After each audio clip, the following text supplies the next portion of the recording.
दोस्तों, एक समय की बात है। एक साहूकार था जो भगवान शिव का अनन्य भक्त था। उसके पास धन धान्य की किसी भी चीज़ की कमी नहीं थी, लेकिन उसके पास कोई संतान नहीं थी। वह इसी की कामना को लेकर रोज़ शिव जी के मंदिर जाकर दीपक जलाता था। उसके इस भक्ति भाव को देखकर एक दिन माता पार्वती ने शिव जी से कहा, हे प्रभु, यह साहूकार आपका अनन्य भक्त है। इसको किसी बात का कष्ट है तो आपको इसे अवश्य दूर करना चाहिए। शिव जी बोले कि हे पार्वती, इस साहूकार के पास पुत्र नहीं है, यह इसी से दुखी रहता है। माता पार्वती कहती हैं कि हे ईश्वर, कृपा करके इसे पुत्र का वरदान दे दीजिए। तब भोलेनाथ ने कहा कि हे पार्वती, साहूकार के भाग्य में पुत्र का योग नहीं है।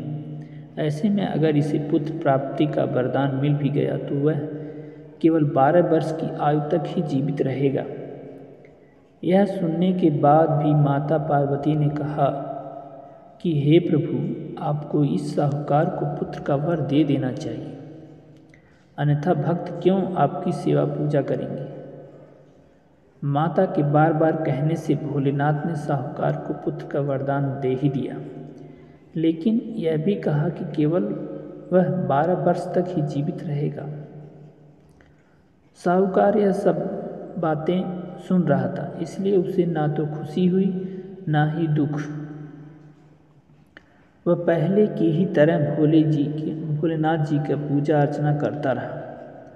उधर सेठानी गर्भवती हुई और 9वें महीने से उसे सुंदर से बालक की प्राप्ति हुई। परिवार में खूब हर्षोल्लास मनाया गया, लेकिन साहूकार पहले ही की तरह रहा और उसने बालक की 12 वर्ष की आयु का जिक्र किसी से भी नहीं किया। जब बालक की 11 वर्ष की आयु हो गई तो एक दिन साहूकार की सेठानी ने बालक के विवाह के लिए कहा तो साहूकार ने कहा कि वह अभी बालक को पढ़ने के लिए काशी भेजेगा। इसके बाद उसने बालक के मामा जी को बुलाया और कहा, इसे काशी पढ़ने के लिए ले जाओ और रास्ते में जिस भी स्थान पर रुकना वहाँ यज्ञ करते और ब्राह्मणों को भोजन कराते हुए आगे बढ़ना। उन्होंने भी इसी तरह करते हुए गए। रास्ते में एक राजकुमारी का विवाह हो रहा था। जिससे उसका विवाह होना था वह एक आँख से काना था।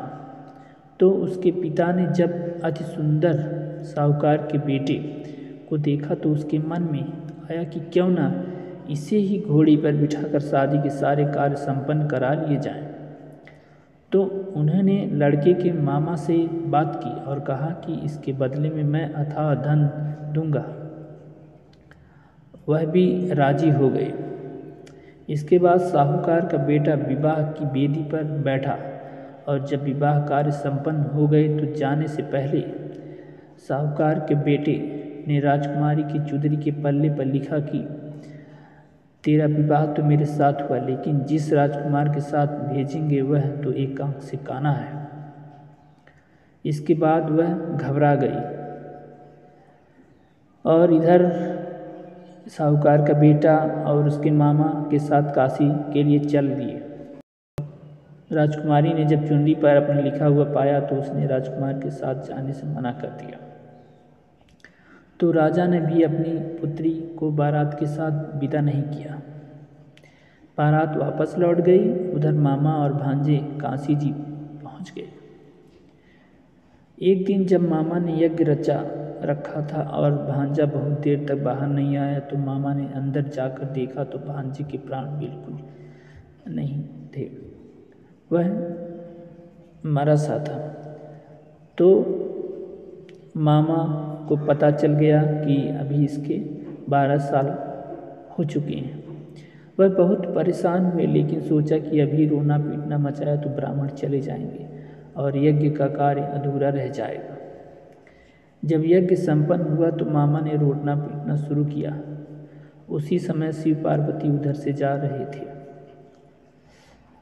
तो माता पार्वती ने शिव जी से पूछा, हे प्रभु, यह कौन रो रहा है? तभी उन्हें पता चलता है कि यह तो भोलेनाथ के आशीर्वाद से जन्मा साहूकार का पुत्र है। तब माता पार्वती कहती कि हे स्वामी, इसे जीवित कर दें, अन्यथा रोते रोते इसके माता पिता के प्राण निकल जाएंगे। तब भोलेनाथ ने कहा कि हे पार्वती, इसकी आयु इतनी ही थी, सो वह भोग चुका। लेकिन माँ के बार बार आग्रह करने पर भोलेनाथ ने उसे जीवित कर दिया।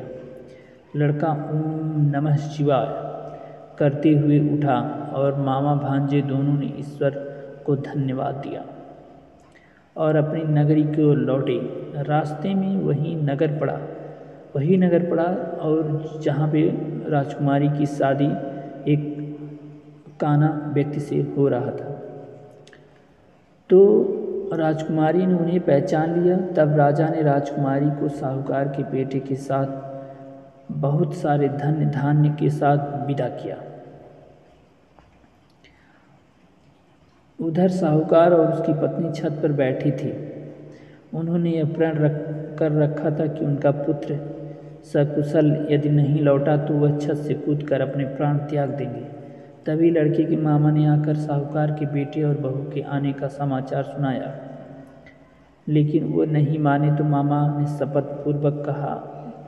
तब दोनों ने मान लिया और विश्वास हो गया कि बेटा सकुशल लौटा है और दोनों ने अपने बेटे बहू का स्वागत किया। उसी रात साहूकार को स्वप्न में शिवजी ने दर्शन दिया और कहा कि तुम्हारे पूजन से मैं प्रसन्न हूँ। अर्थात इस कथा को पढ़ेगा या सुनेगा उसके समस्त दुख दूर हो जाएंगे और मनोवांछित सभी कामनाओं की पूर्ति होगी। जय भोलेनाथ। ओम नमः शिवाय। दोस्तों, चैनल को लाइक एंड सब्सक्राइब करना न भूलें। धन्यवाद।